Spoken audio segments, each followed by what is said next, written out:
Здравейте! В това видео ще ви покажем как правилно да поставите протектор за екрана на вашия телефон.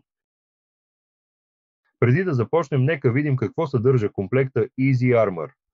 Два протектора за екрана, два комплекта за почистване. Всеки комплект включва мокра кърпичка с алкохол, микрофибърна кърпа и стикер за прах.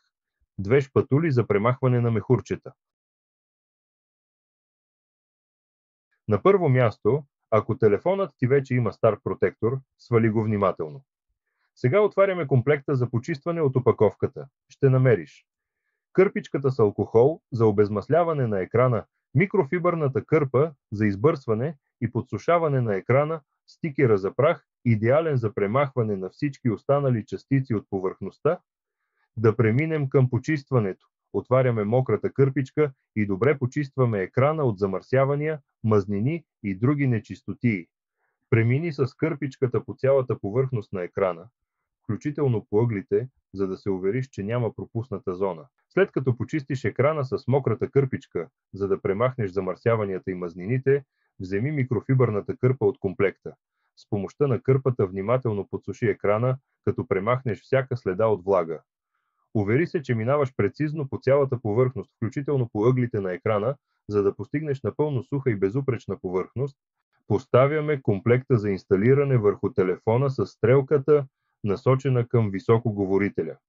Държим края на телефона и леко издърпваме лентата, за да поставим протектора равномерно.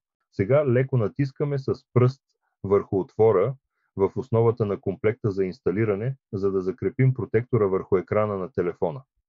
След това държим здраво основата на телефона с едната ръка, а с другата ръка започваме бавно да премахваме черното фолио. Дърпаме внимателно и равномерно, така че протекторът да се отдели правилно от комплекта за инсталиране, без да оставя мехурчета или неправилно подравняване. Оставете телефона за 30 секунди, за да може протекторът да се закрепи правилно върху екрана. След това отстранете комплекта за инсталиране, като го повдигнете леко нагоре. Използвайте шпатулата, за да изтласкате големите мехурчета към краищата. Ако останат мехурчета, които не могат да бъдат премахнати, не се притеснявайте, те ще изчезнат сами в рамките на 24 часа. Благодарим ви, че избрахте Easy Armor. Ако имате въпроси или нужда от помощ, не се колебайте да се свържете с нас, ние сме тук, за да ви помогнем.